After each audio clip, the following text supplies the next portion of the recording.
अस्सलाम वालेकुम दोस्तों, मैं हूं मोहम्मद यासीन और आप देख रहे हैं स्टोरी फैक्ट्स। दोस्तों, आज की वीडियो में हम पाकिस्तान आर्मी की एसएसजी कमांडोज यूनिट को कंपेयर करेंगे इंडियन आर्मी की स्पेशल फोर्स पारा कमांडोज यूनिट से और देखेंगे कि किसकी ट्रेनिंग ज्यादा हार्ड है। तो बिना टाइम वेस्ट किए स्टार्ट करते हैं।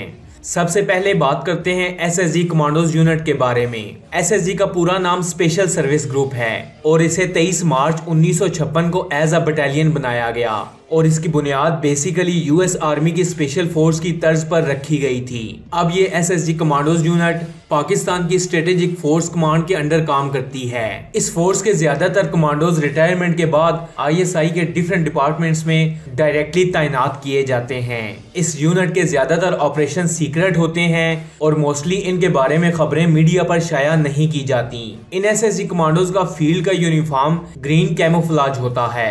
इनकी ट्रेनिंग बाकी मुमालिक की स्पेशल फोर्सेस की तरह काफी हार्ड होती है, जिसकी वजह से इनकी सिलेक्शन का क्राइटेरिया भी काफी टफ होता है। पहले मरहले में इनको कंप्लीट मेडिकल चेकअप्स के बाद पैराशूट ट्रेनिंग के लिए पेशावर भेजा जाता है, जहां पर ये हाई अल्टीट्यूड जंप्स की ट्रेनिंग मुकम्मल करते हैं और इस ट्रेनिंग में 5 जंप सुबह और 3 जंप्स शाम के वक्त यानी एक दिन में 8 जंप्स शामिल होती हैं। ये ट्रेनिंग कंप्लीट करने के बाद इनको एयरबोर्न क्वालिफाई बैज मिल जाता है और इसके बाद इन कमांडोज को चराट रिपोर्ट करना होता है। यहाँ इनकी ट्रेनिंग फिजिकली और मेंटली बहुत हार्ड की जाती है। ये पेशावर से चराट तक का सफर पैदल तय करते हैं, जो तकरीबन 66 किलोमीटर बनता है और ये 66 किलोमीटर का सफर 30 किलोग्राम वजनी बैग के साथ तय करते हैं। चराट में इनकी मेंटली हेल्थ को जानने के लिए इनसे सरप्राइज क्वेश्चंस किए जाते हैं और इसके साथ इनको 36 मील मार्च 12 घंटे में मुकम्मल करना होता है और कहीं भी मिस्टेक की सूरत में दोबारा से 16 केजी वजन के साथ 9 किलोमीटर की दौड़ लगवाई जाती है।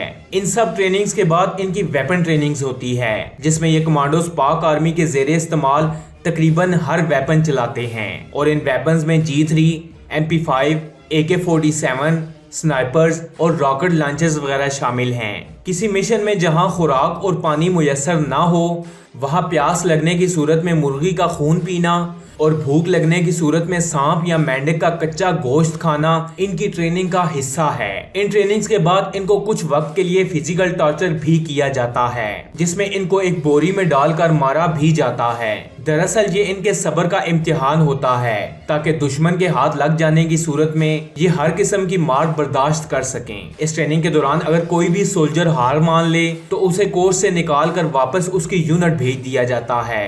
दोस्तों, एसएसजी कमांडो बनने के लिए आर्मी सोल्जर का चार्म इस कदर ज्यादा होता है कि हर साल एसएसजी के लिए हजारों सोल्जर अप्लाई करते हैं। क्योंकि इनकी ट्रेनिंग इस कदर सख्त होती है, इसलिए इन हजारों फौजियों में से चंद ही सोल्जर्स फाइनल ट्रेनिंग तक पहुंच पाते हैं और एसएसजी कमांडोज का बैज हासिल करने में कामयाब होते हैं। अगर इनके कामयाब बड़े ऑपरेशंस की बात की जाए तो इनमें सोवियत वार, कारगिल, ज़रबे आज़्म, रद्दुल फसाद और इस जैसे बहुत से एंटी टेररिस्ट ऑपरेशंस शामिल हैं। खाना काबा पर हमले के बाद जब सऊदी हुकूमत दहशतगर्दों पर काबू ना पा सकी तो एसएसजी कमांडोज को बुलाया गया।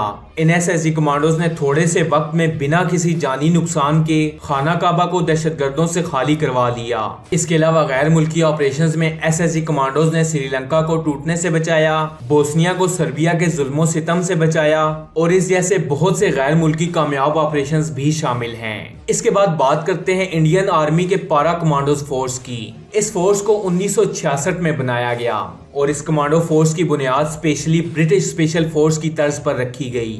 इनका भी field uniform same SSG commandos की तरह ग्रीन कैमोफ्लाज विद मैरून ब्रे होता है। अगर पारा कमांडोज की ट्रेनिंग का एसएसजी कमांडोज की ट्रेनिंग से कंपैरिजन किया जाए तो पारा कमांडोज की ट्रेनिंग ड्यूरेशन एसएसजी की ट्रेनिंग से काफी ज्यादा होती है, जिसका ड्यूरेशन टाइम तकरीबन 3.5 साल है।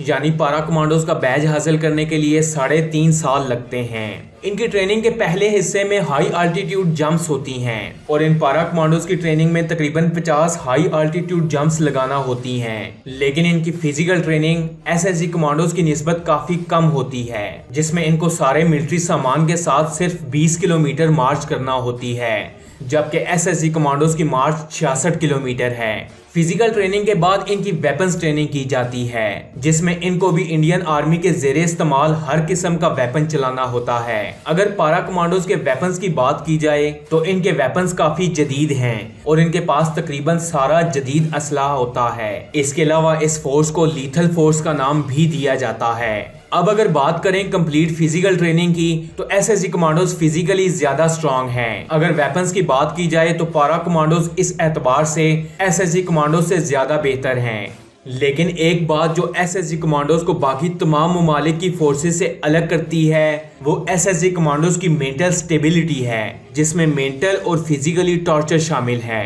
इसलिए इन एसएसजी कमांडोज में सुसाइड रेशियो भी 0 है। दोस्तों, मैं उम्मीद करता हूं कि आज की इस वीडियो से आपको बहुत कुछ जानने को मिला होगा। ऐसी और इन्फॉर्मेटिव वीडियोस देखने के लिए स्टोरी फैक्ट्स चैनल को सब्सक्राइब कर लें और साथ में लगे बेल आइकन को भी दबा दें ताकि रोजाना आने वाली ऐसी इन्फॉर्मेटिव वीडियोस आप तक बआसानी पहुंच सकें। मैं मिलूंगा आपसे अगली वीडियो में, तब तक के लिए अल्लाह हाफिज।